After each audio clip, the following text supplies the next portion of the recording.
Just hours after the announcement of Trump's victory, defense ministers from Germany and France said they would meet to discuss European strategy. This follows comments from Emmanuel Macron this morning, who said Europe needs to wake up on its military strategy. Some policy analysts said these reveal concerns about potential shifts in the US diplomacy on the Ukraine conflict. During his campaign, Donald Trump threatened to cut military support for Ukraine. In his first term, Trump also stated that European nations rely too heavily on American military support and criticized their low defense spending. Senior professor at Brussels MCC College, David Engels, says Trump's re-election is increasing pressure on EU heads of state regarding their own defense strategy.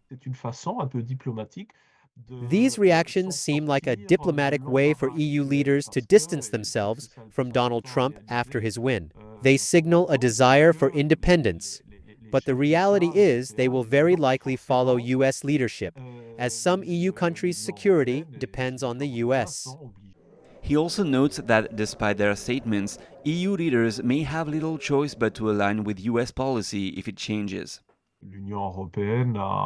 The European Union has for years struggled to speak with one voice on foreign policy and defense. It has not managed to coordinate its various military forces effectively.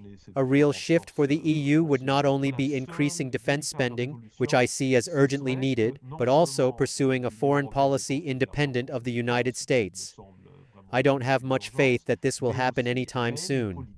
Beyond military defense, the issue of new tariffs targeting EU countries has also surfaced.